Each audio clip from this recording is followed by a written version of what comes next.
Hello दोस्तों, मैं हूँ माधुरी और आप सब पढ़ेंगे मेरे साथ बिहार स्पेशल करेंट अफेयर्स। तो आइए पढ़ते हैं। बिहार का सबसे बड़ा सौर ऊर्जा संयंत्र बांका में शुरू हुआ है। अवाड़ा ग्रुप द्वारा बांका में 50 मेगावाट का सौर ऊर्जा संयंत्र स्थापित किया गया है।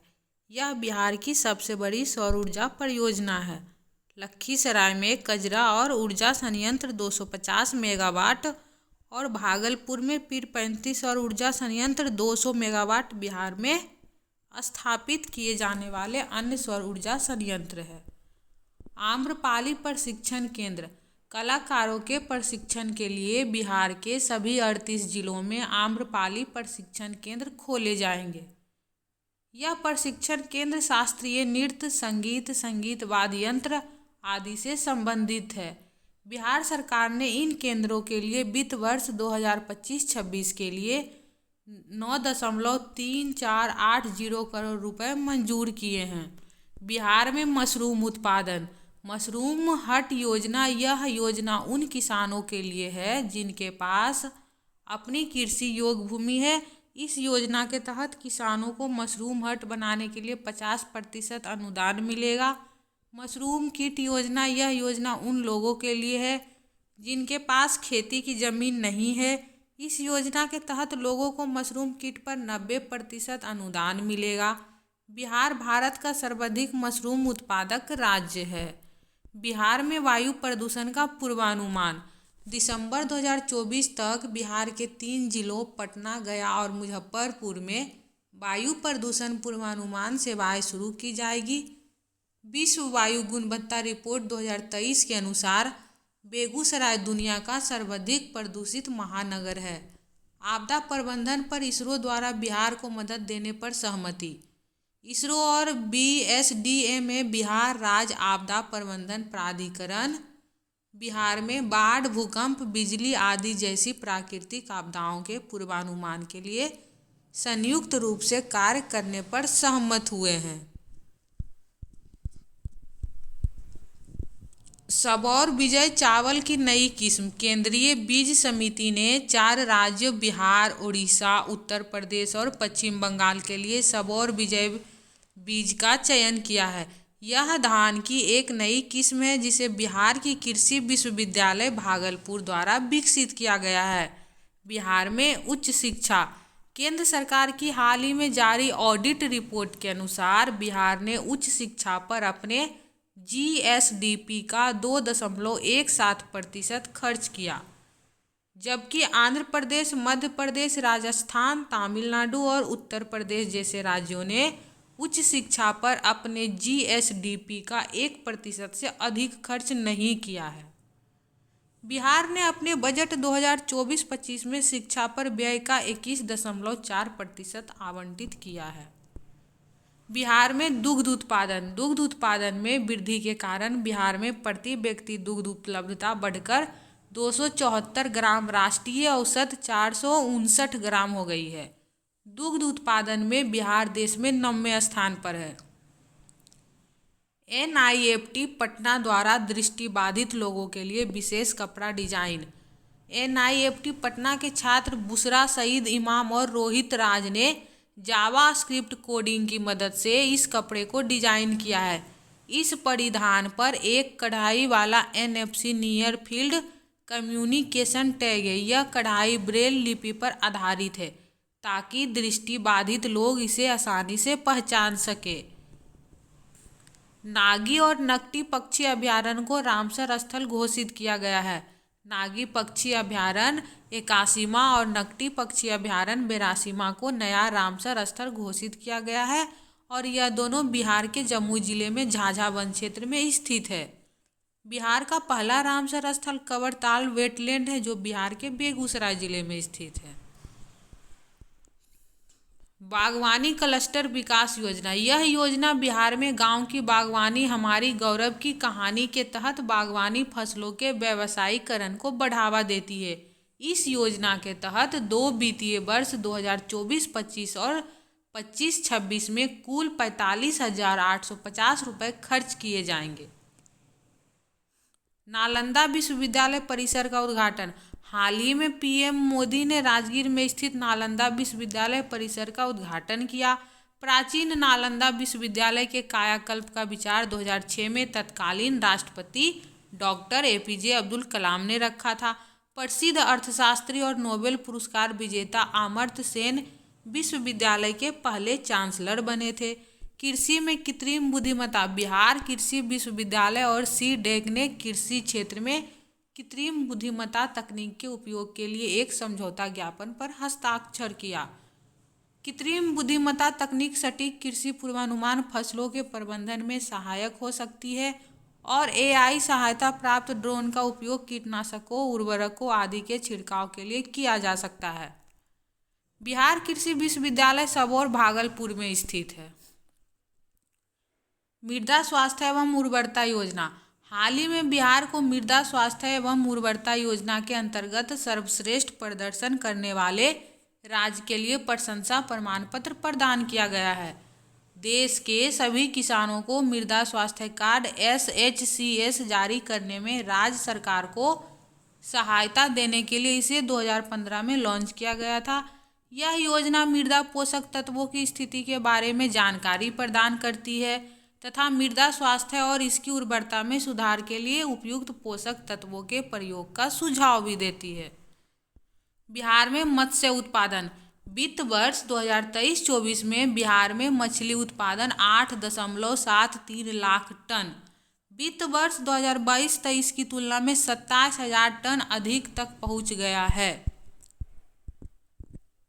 फिलहाल राज्य में मछली की सालाना मांग 9.56 लाख टन है। बिहार में शीर्ष मछली उत्पादक जिला मधुबनी 91.78 हजार टन है। भोजपुरी महोत्सव 2024 थीम भोजपुरी सिनेमा अतीत, वर्तमान और भविष्य, इसका जो थीम है वही है। इसका उद्घाटन मॉरिशस के प्रधानमंत्री प्रविंद कुमार जगन्नाथ ने किया और समापन समारोह को मॉरिशस के राष्ट्रपति पृथ्वीराज सिंह रूप ने संबोधित किया। मनोज भावुक ने मॉरिशस में आयोजित प्रथम भोजपुरी महोत्सव में भारत का प्रतिनिधित्व किया। बिहार का पहला ह्यूमैनॉइड रोबोट सुमेध 1.0। इस रोबोट में आर्टिफिशियल इंटेलिजेंस और मशीन लर्निंग की क्षमताएं हैं और यह लोगों द्वारा पूछे गए सवालों के जवाब भी दे सकता है। इसके अतिरिक्त यह रोबोट मल्टीटास्किंग में भी सक्षम है, जैसे रोबोट शिक्षक, योग प्रशिक्षक, रोबोट गाइड, कार्यक्रमों की एंकरिंग और समाचार प्रस्तुत करना। इसे CIMAGE ग्रुप के छात्रों द्वारा विकसित किया गया है। प्रोजेक्ट मौसम। हाल ही में नालंदा विश्वविद्यालय और भारतीय पुरातत्व सर्वेक्षण ने प्रोजेक्ट मौसम के लिए एक समझौता ज्ञापन पर हस्ताक्षर किए हैं। इसे जून 2014 में दोहा, कतर में विश्व विरासत समिति के 38वें सत्र में लॉन्च किया गया था। इस परियोजना का उद्देश्य हिंद महासागर के देशों के बीच पुनः संपर्क स्थापित करना है। प्रोजेक्ट मौसम। जैविक सिंदूर। बिहार कृषि विश्वविद्यालय महिलाओं के लिए जैविक सिंदूर तैयार करेगा। यह महिलाओं को त्वचा संबंधी बीमारियों और एलर्जियों से बचाएगा। बिहार में संग्रहालय। 18 मई 2024 को अंतर्राष्ट्रीय संग्रहालय दिवस 2024 मनाया गया। इस अवसर पर बिहार सरकार ने कला और संस्कृति में संग्रहालय के महत्व पर जोर दिया। इसका थीम शिक्षा और अनुसंधान के लिए संग्रहालय था। पटना संग्रहालय का उद्घाटन 3 अप्रैल 1917 को हुआ था, जबकि बिहार संग्रहालय का उद्घाटन पटना में 2015 में हुआ था। ग्रीन चैनल 2 कार्यक्रम। यह कार्यक्रम बिहार राज्य के निचले स्तर के स्वास्थ्य देखभाल स्थानों में गुणवत्तापूर्ण दवाओं की पर्याप्त उपलब्धता सुनिश्चित करने के लिए शुरू किया गया था।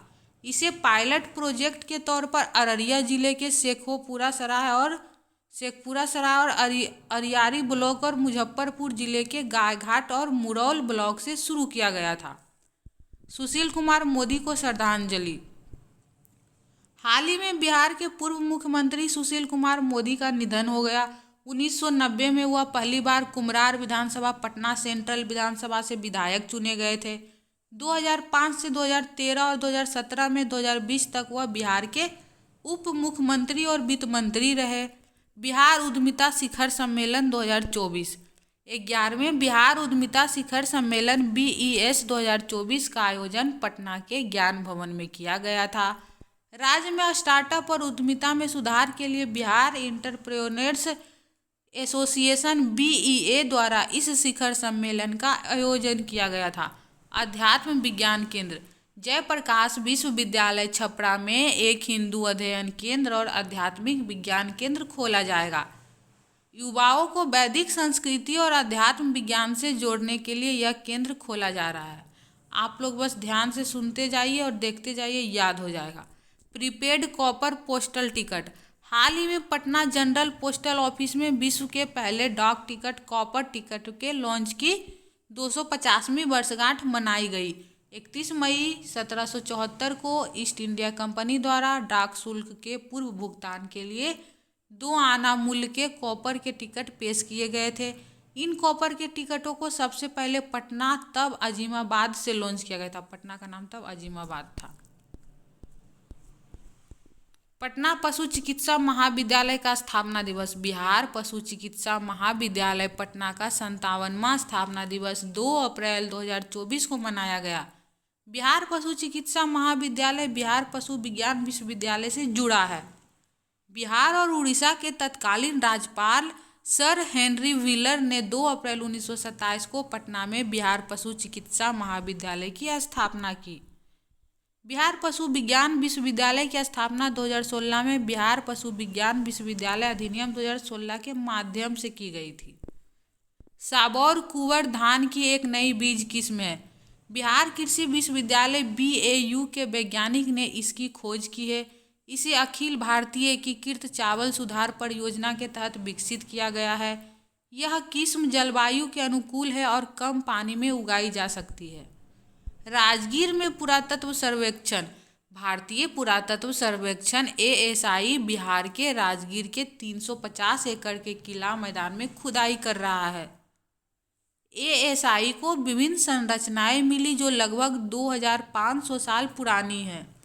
सर्वेक्षण में प्राप्त विभिन्न संरचनाएं जैसे मौर्य पूर्व संरचनाएं यह भारत में अब तक पाए गए मौर्य पूर्व अवशेषों में सबसे बड़ी है। सर्वोत्तम जल निकासी प्रणाली और भूकंप रोधी इमारतों और कंक्रीट सड़कों के साक्ष्य। जर्दालू आम के लिए उत्कृष्टता केंद्र COE बिहार सरकार ने भागलपुर के शाहकुंड में जर्दालू आम के लिए उत्कृष्टता केंद्र COE स्थापित करने के लिए घोषणा की है। चौथे कृषि रोडमैप के तहत बिहार में जर्दालू आम के लिए एक COE प्रस्तावित किया गया था। बिहार में अन्य COE चंडी नालंदा में सब्जियों के लिए उत्कृष्ट केंद्र भारत इजरायल सहयोग के तहत खोला गया। वैशाली में आम और लीची के लिए उत्कृष्टता केंद्र भारत इजरायल सहयोग के तहत खोला गया। कृषि देव ज्ञान ऐप नामक एक पायलट परियोजना स्मार्ट फार्म परियोजना का परीक्षण डोभी गया में किया गया। यह इफ्को द्वारा विकसित एक ऐप है जो किसानों को फसलों के बारे में जानकारी प्रदान करता है। इससे किसानों को मिट्टी की नमी, पौधों की पानी की आवश्यकता, पौधों की बीमारियां, कीटों और मौसम संबंधी जानकारी 1 सप्ताह पहले ही उनके मोबाइल पर मिल जाएगी। जीविका पुस्तकालय ग्रामीण शिक्षा को बढ़ावा देने के प्रयास में बिहार के प्रत्येक ब्लॉक में जीविका पुस्तकालय खोलने की योजना है। इसका उद्देश्य पुस्तकालयों के माध्यम से ग्रामीण शिक्षा को प्रोत्साहित करना है।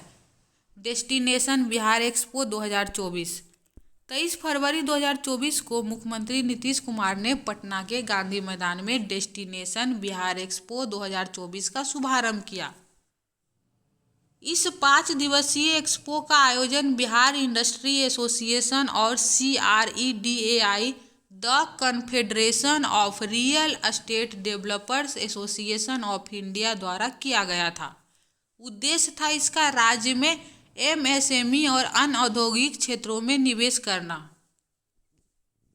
MSME का फुल फॉर्म होता है micro small medium enterprises. Simaria Dham 24 फरवरी 2024 को मुख्यमंत्री नीतीश कुमार ने बेगूसराय के सिमरिया धाम में विकास कार्यों का उद्घाटन किया। सिमरिया धाम को हरिद्वार के हर की पौड़ी धाम की तर्ज पर विकसित किया जा रहा है। सिमरिया घाट प्राचीन काल से ही आध्यात्मिक एवं धार्मिक दृष्टि से प्रसिद्ध उत्तर वाहिनी गंगा नदी के बाएं तट पर स्थित है। ई क्षमता ऐप, इसे बिहार के स्वास्थ्य विभाग द्वारा आस्तिका फाउंडेशन के सहयोग से लॉन्च किया गया है। उद्देश्य राज्य में नर्सिंग छात्रों की कौशल और अधिगम की क्षमता को बढ़ाना है। ई बोर्ड रिपोर्ट में बिहार येलो जोन में सूचीबद्ध। राज्य में पक्षी प्रजातियों की कम संख्या के कारण ई बोर्ड रिपोर्ट में बिहार और झारखंड को येलो जोन में सूचीबद्ध किया गया है। यह पक्षी गणना भारतीय प्राणी सर्वेक्षण JSI WWF, Mandar nature club और पेशेवर पक्षी विशेषज्ञों तथा छात्रों द्वारा की गई थी। शीर्ष गणना वाले जिले पश्चिम चंपारण, उसके बाद भागलपुर और जम्मू है। राष्ट्रीय डॉल्फिन अनुसंधान केंद्र पटना। 4 मार्च 2024 को मुख्यमंत्री नीतीश कुमार ने पटना में राष्ट्रीय डॉल्फिन अनुसंधान केंद्र NDRC का उद्घाटन किया। NDRC ने केवल भारत में बल्कि पूरे एशिया में पहला डॉल्फिन अनुसंधान केंद्र है। यह केंद्र पटना विश्वविद्यालय के परिसर में गंगा नदी के पास स्थापित किया गया है।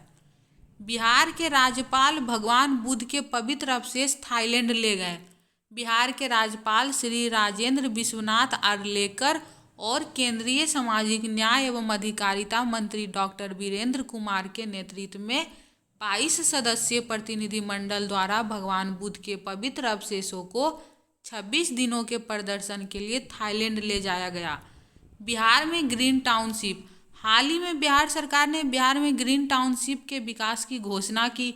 बिहार राज्य के प्रमुख शहरों के निकट ग्रीन टाउनशिप विकसित की जाएगी। शहर की ग्रीन टाउनशिप विकास योजना विकसित बिहार संकल्प के अनुरूप है। उद्देश्य शहर के आसपास के क्षेत्रों को विकास करना जो विकसित नहीं है या अविकसित है। तो हम लोग कुछ करंट अफेयर्स देख लिए। तब तक आप लोग देखते रहिए, रिवीजन करते रहिए। मिलेंगे नेक्स्ट वीडियो में, तब तक के लिए नमस्कार।